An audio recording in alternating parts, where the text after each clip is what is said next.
Whatever you're making out there, if you can finish up, bring it on up here.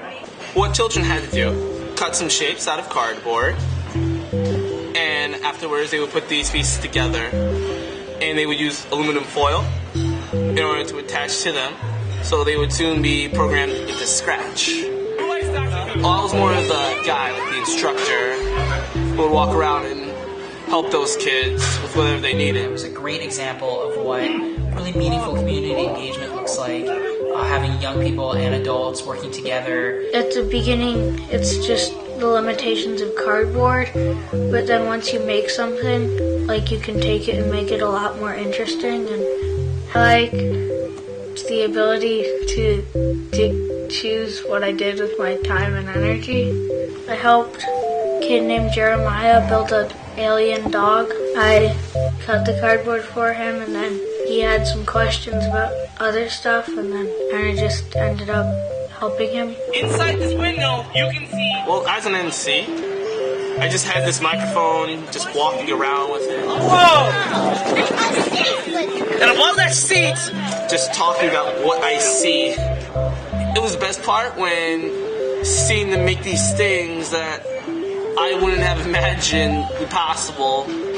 Like, I saw someone make an entire castle out of just cardboard. I thought it was really interesting to see their ideal bedrooms or their memories of September 11. There was a September 11 memorial created. And then your fair share of, animals and buildings and rocket ships. But all of those things, which are inside the minds of young people, come out and become expressed through something, again, that is usually discarded. I liked wearing sharp tools as necklaces.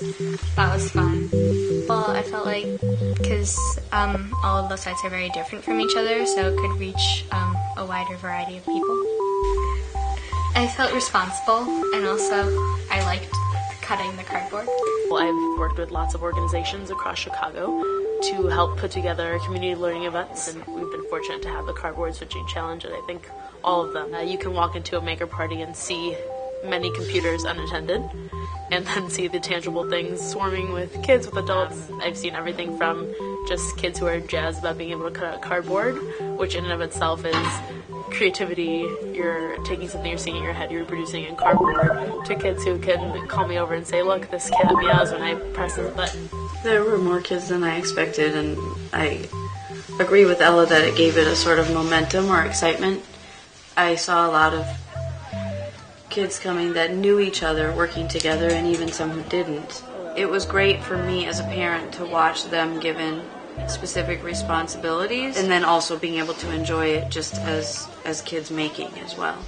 I heard not too long ago play in a learning context defined as the opportunity to work with materials without any prescribed outcome. I wanted to make something that could record how the cardboard challenge went, so I thought something where people could sign it, and then I thought making like a yearbook. The other element that's great about the cardboard challenge is the way that something so low-tech like cardboard is used to prototype creations that are connected in really high-tech ways. So using things like makey-makeys and basic circuitry and foil, young people were able to construct technological devices that interface with computers using, again, materials that they can find in their kitchen or basements or backyards.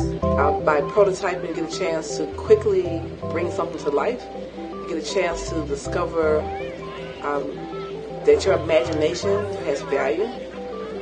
Kids who go through a prototyping exercise and successfully build something, they walk away empowered. Success begets more success. So they walk away thinking, hey, I can do this, I can create more. If I can create that thing using just cardboard, maybe I can really conquer that science project after all. That we almost done!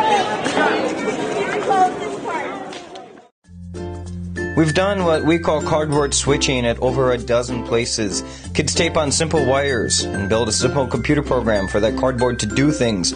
Cardboard cats meow, cardboard people walk onto the screen, and whatever young people think of, they make happen. Southside Maker Faire comes to mind. By the time I got a chance to walk over to Code Create and the Cardboard Challenge, there was a town of cardboard, I think is how I would describe it. There was a guitar, there was a teddy bear, there were animals, all kinds of creatures. Ooh, I do like the parts where I get to amaze the customers just by touching the cardboard.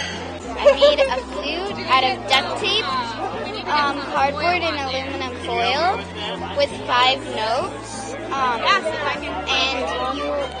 And I attached wires to it. So it was great to see young people working with cardboard, hands-on, taking their imaginations and making things they envision in reality in a really simple way with scissors and tape that also connects in a meaningful way to skills, competencies, and opportunities that are really 21st century job requirements. I plan to go to DePaul, and I know there will be some projects where I have to make a video game, but I will have to collaborate with team members. So I'll have to use some of that confidence that comes from being a leader. I think the real value in the Cardboard Challenge is that not just you get a chance to prototype, but you prototype something that is actually interactive. It can make a sound, it can move, it can light up. Good job, I like that. Does that make sense to you what it's doing?